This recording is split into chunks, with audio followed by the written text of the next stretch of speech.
Hello there, everybody. This is Alex from Hardcore Guides, bringing my guide for Evil West on Evil difficulty. Today we're doing Chapter 4 entitled From Dusk Till Dawn. And I don't know why, I completely forgot how to do the shotgun, so I ended up just blowing up the TNT like a dope. But that's okay, because we still have the shotgun we can use at a later point in time. I forgot how these buttons worked, so basically just press square or X, whatever you're using, and there you go. Nice, good group attack, really good against elites, but that will come into play later.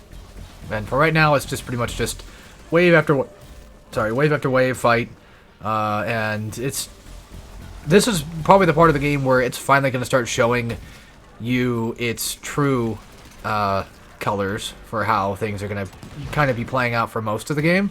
And don't let that dissuade you from playing it or anything like that.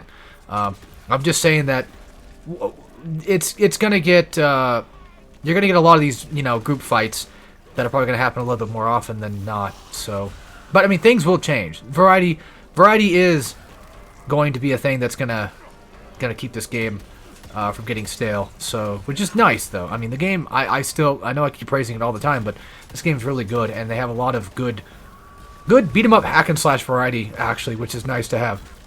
Because you know when a game kind of sucks when it's just nothing but the same thing over and over again, unless it's Dynasty Warriors, which, I mean, the point of those games are to be the same thing over and over again. But either way, don't listen to my bull crap because I'm just being annoying.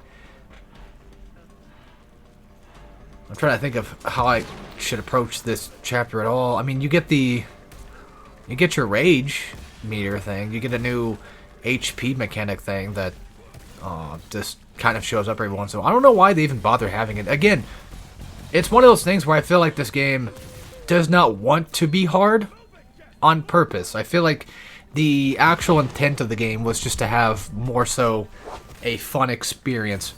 It's like the middle ground between Dynasty Warriors. Okay, I should say the spin-off Dynasty Warrior games, because Dynasty Warriors itself does start off pretty reckless, pretty brutal when it comes to getting you in. I should say something more like Pirate Warriors, or where you start off like pretty damn strong, and for the most of the game, you're pretty damn strong. But here's our new HP ability that basically just doubles our HP. It's pretty much it's armor. Think of it like that, like Doom armor, but you only get it when you get that. You can't like upgrade to get them. You can't buy them. You only get them when you just find them. So they are useful. I recommend picking them up, but if you want to challenge yourself, then albeit, go right ahead, of course. But right here, I'm just trying to line them up once again, hit them with the TNT, kind of fudge that up. But these guys right here are what's good to use the shotgun. I don't know why the game's kind of lagging there. I think that could be the video. But this goes back into what I was talking about in the last chapter, where you can grapple an enemy toward you, even if they're an elite. So keep that in mind, that these guys can be grappled, thank goodness. And the whole new shield mechanic just completely decimates this game in terms of making it a lot easier. Which, going back to what I was talking about like 5 minutes ago, is that it's kind of like between something like Ninja Gaiden and, Dynasty Warriors. Where like Dynasty Warriors is all about, most warriors are usually about just being strong and wiping out thousands of dudes. And it's all for just complete fun. It's all for just arcade fun. Whereas something like a harder game is more so like a challenge. You have to the fun is overcoming that challenge. Whereas this game's just like a nice middle ground. Much like God of War, Except God of War and hard is actually much harder, I feel. Well, God of War 1's final bosses, usually though. Whatever. Anyway, these guys, I could have sworn could be parried, but I guess apparently not. But shield enemies, I'm not gonna lie, I still have no complete and full total idea on how you're supposed to technically destroy the shield besides shotgun. That's like the only thing I can think of that lets me destroy it. Usually like 2 shotgun shots do the trick. But once you break the shield, he's just going to start attacking you for a bit. And when he goes to spawn in that shield, dodge back immediately so you don't get stuck in his little shield spawn thing, which can pretty much do damage to you. And you can also, I'm pretty sure, pull yourself toward him. Because this is going to be our first actual boss, which is funny because he ends up being an actual mini-boss. Because there's those elite type guys. They're not really mini-bosses, but this guy is. Yeah, because bosses have health bars and stuff. Well, I mean, he has a health bar too, but... Well, so did that first boss we fought. But would that be more of a mini-boss? Well, okay, you know what? It's like Dark Souls where they... No, hear me out, hear me out, hear me out. It's like Dark Souls where when you fight the Taurus demon, he turns into a mini-boss fight thing. Like you find, like a normal, regular enemy that you find in later in the game. This is the same concept. Not that this game is like Dark Souls.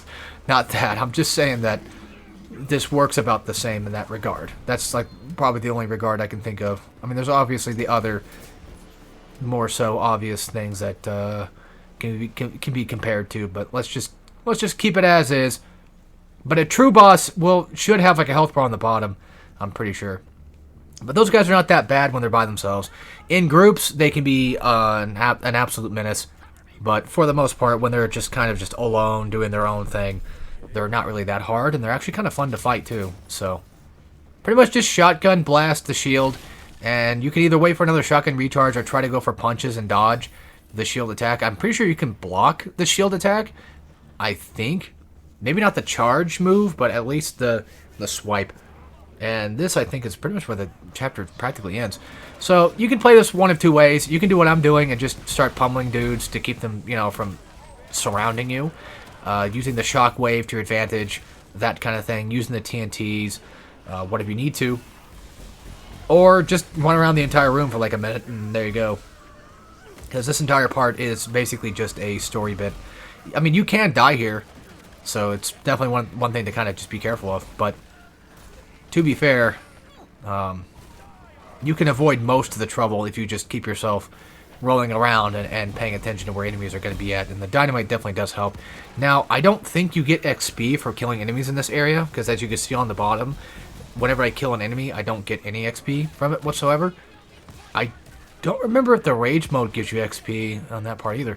But there's just so many guys that they probably just figured, like, you know what? It's going to be an unfair advantage to, like, people that don't want to...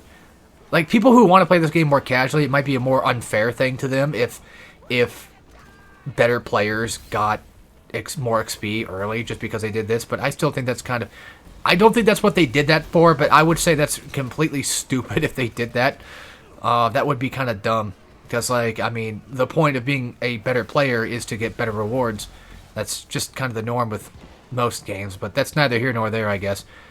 Pretty much this entire section is just survive until you get out of it. It's nothing too crazy, but you can tell that if you are being a little bit more reckless like I am, there is a high chance you'll probably get hit and possibly die.